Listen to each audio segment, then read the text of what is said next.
नमस्कार।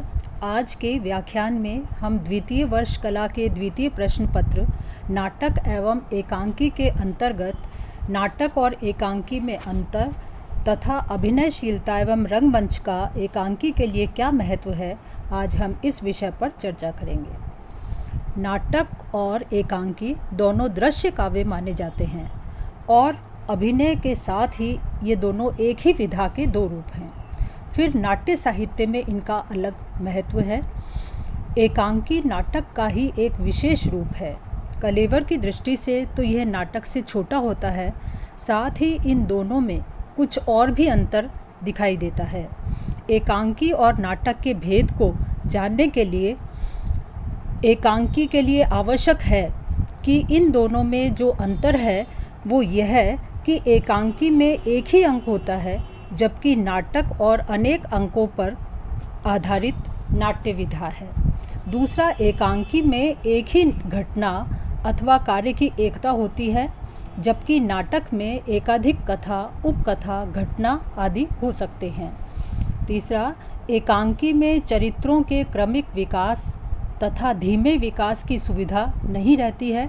द्रुत गति से चरित्र के वांछित पक्ष के निर्दर्शन के बाद कार्य को परिणति की ओर अग्रसर करना लक्ष्य होता है।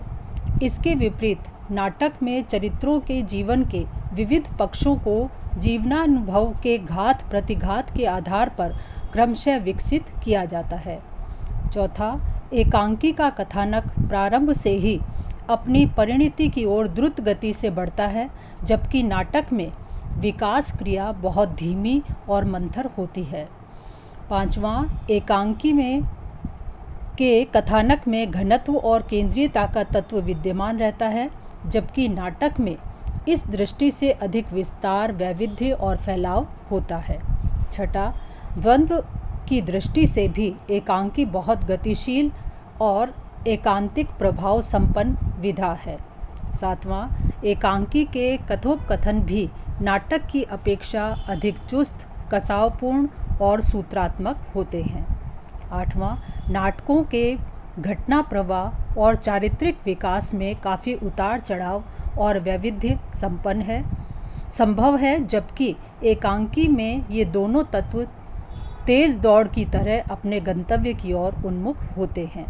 इस प्रकार कह सकते हैं कि अनेक समानताओं के होते हुए भी दोनों में महत्वपूर्ण भेद है।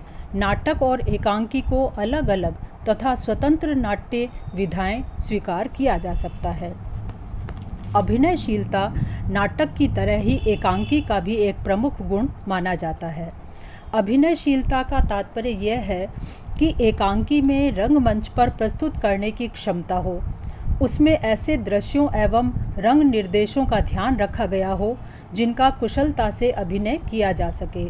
आजकल रेडियो रूपकों की तरह एकांकी रचनाओं का विकास हो रहा है। रेडियो एकांकी में रंगमंच के नियमों की अनिवार्यता उतना महत्व नहीं रखती, क्योंकि रेडियो के द्वारा केवल ध्वनि संकेतों से ही स्थान, काल, वातावरण आदि की प्रस्तुति हो जाती है। रंगमंच या दूरदर्शन के लिए उचित वातावरण का दृश्य प्रस्तुत करना अपेक्षित हो जाता है। इस कारण अभिनेता एकांकी का प्रमुख गुण माना जाता है और एकांकी की सफलता उसकी अभिनयशीलता पर निर्भर करती है। पढ़कर या सुनकर एकांकी का उतना प्रभाव नहीं पड़ता जितना उसे रंगमंच पर देखने से पड़ता है। कुशल कलाकारों के द्वारा सशक्त भावाभिव्यक्ति की जाती है और कथानक के अनुसार दृश्य सज्जा प्रस्तुत की जाती है, जिससे चित्रांकन एवं केंद्र बिंदु अधिक संप्रेषणीय बन जाता है। यह सब एकांकी की अभिनेता पर निर्भर करता है। दूसरा, रंगमंच पर अभिनीत होने से एकांकी का कथ्य रोचकता उत्पन्न करता है। तीसरा, मनोभावों की अभिव्यक्ति एकांकी को मात्र पढ़ने से नहीं होती है। रंगमंच पर अभिनय के माध्यम से पात्रों की भावाभिव्यक्ति सशक्त बन जाती है। अभिनय के द्वारा विभिन्न स्थितियों का प्रभाव कुशलता से संप्रेषित किया जा सकता है। चौथा, अभिनयशीलता से एकांकी के संकलन त्रय का तालमेल सम्मुख रहता है इससे कार्य व्यापार में तीव्रता और गतिशीलता आती है। पांचवा, अभिनय के द्वारा केवल काव्यात्मक संवाद ही नहीं अपितु उनकी पृष्ठभूमि भी आसानी से उपस्थित की जा सकती है। रंगमंच की सज्जा, कथानक के अनुरूप ध्वनि एवं प्रकाश व्यवस्था से कथानक का प्रभाव बढ़ जाता है। अतः कह सकते हैं कि एकांकी में अभिनयशीलता एवं रंगमंच का अत्यधिक महत्व है।